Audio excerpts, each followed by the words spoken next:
So when someone tells me that they are an atheist, I don't quite know what they mean. I think that if you take it from the dictionary definition, when you say you're an atheist, or when the word atheist would mean that have they don't believe in God or gods, is normally how I guess in deities is how it is normally articulated, right? But I don't think it actually says that much, because my primary contention with the idea of the atheist as its own kind of separate category is that it seems that when you say that you don't believe in God or gods, that doesn't really, it depends on what your conception is of a God, is what I'm trying to say. So for example, if I say, if there is a Catholic person who loses his faith, he becomes a lapsed Catholic, and then he says, well, I used to be Catholic, but now I'm an atheist. I did not believe in, I don't believe in God anymore. I think that it is a little different in meaning than if it's from a lapsed Protestant. I think if a lapsed Protestant says that they do not believe in God anymore, they're now atheist. I think that what they are rejecting is what they had as their conception of God. Because I think what's more important with regard to the question of belief in a God or gods is what is more important is how you kind of conceive what God even is, or the qualities of this so-called God.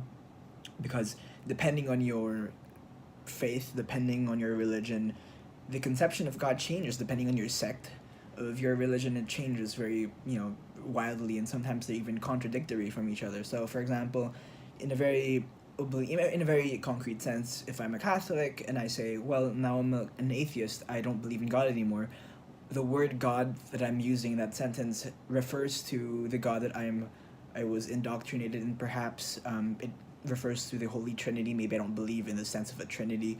Maybe there's some aspects of the nature of God in this Catholic sense that I was kind of brought into, I don't find compatible anymore, or at least I don't find as rational as whatever. So if that's one way of looking at it. And if you think of it in a Protestant sense, they don't have a sense of the Trinity, so their nature, their conception of a God is different. So when I'm a Protestant and I say, well, I don't think I believe in this religion anymore, I don't think I believe in God anymore, I think that has to contain all the presuppositions that your religion must have had.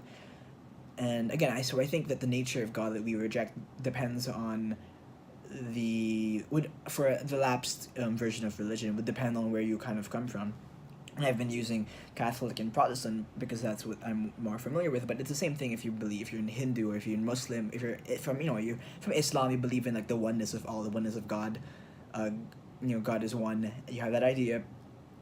So I feel like if you're a lapsed Muslim, you would reject that idea. That's why you have this sense in which sometimes people change their religions, because they reject the sense of their religion's conception of how things are, and then they move on to something that sounds more rational to them. So when I think of the atheist, because I feel like many atheists come to that position upon I feel like many atheists are actually more knowledgeable perhaps of religions than some who are not, who are some within the actual culture that they were brought up in. And that's kind of what leads to their lack of a belief in that specific kind of iteration of the conception of God. But again, I find it very different. So for example, if I'm a Muslim, if it says that he has now decided to not believe in Allah, or I think it's going to be different if you get a Hindu person who says, well, I don't think I believe in the existence of all these gods. And I think the nature of your atheism depends on the nature of the God that you're kind of rejecting possibly exists, or God or gods or goddesses.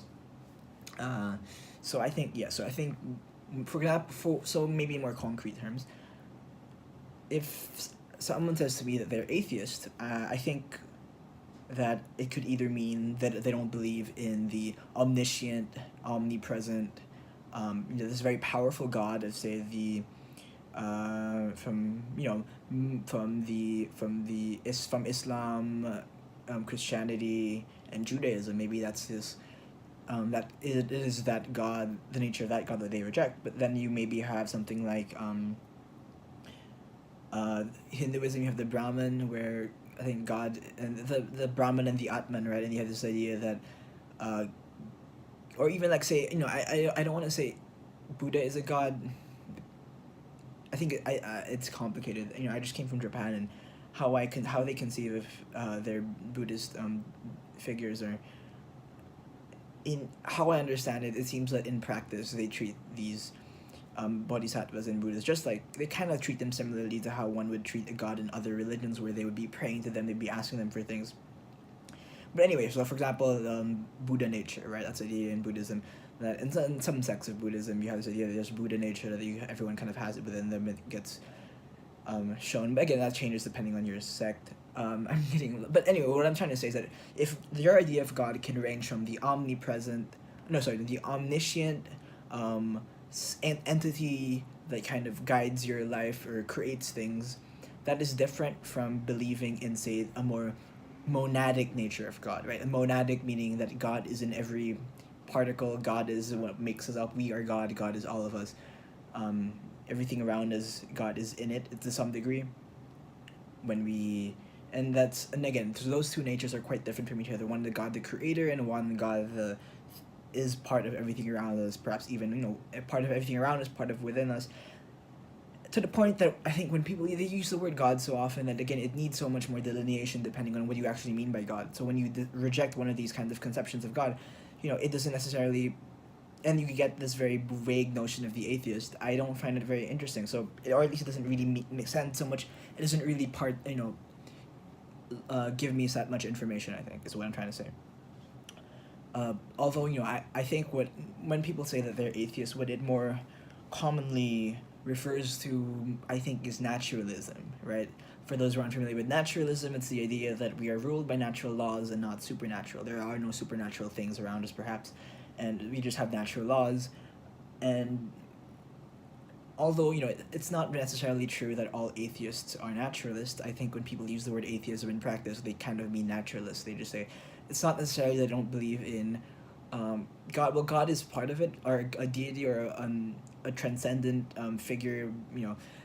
What most people say, I think, is that they don't.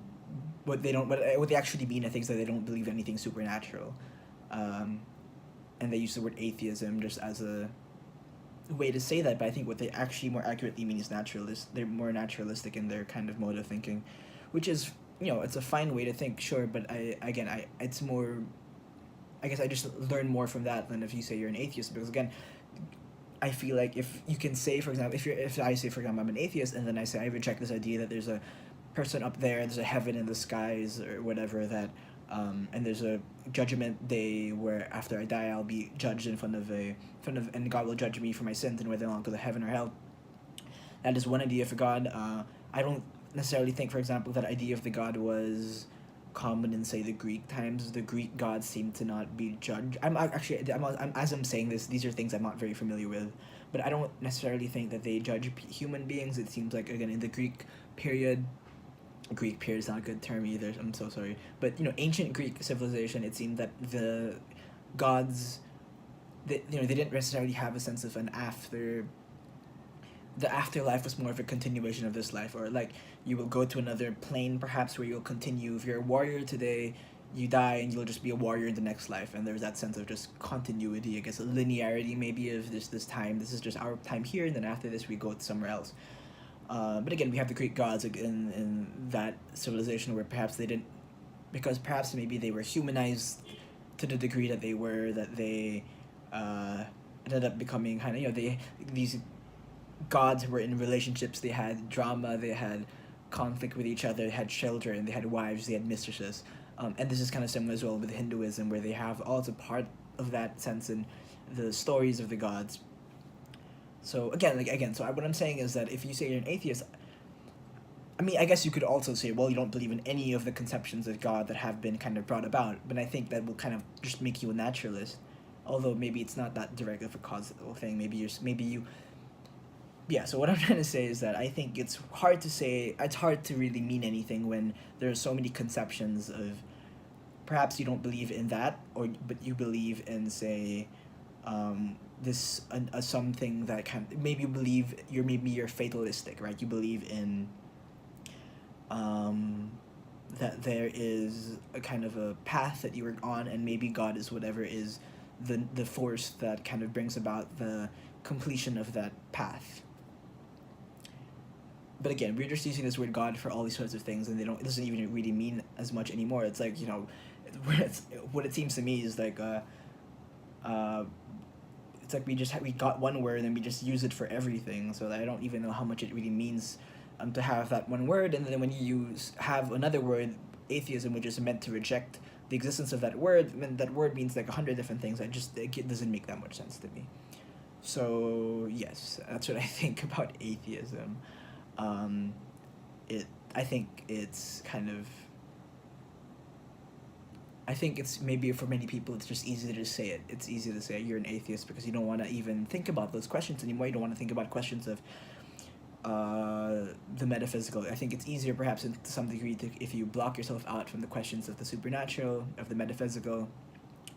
If you just decide, a priori that it's impossible, that there is no sense of it, that it makes no sense, that there's no reason for it.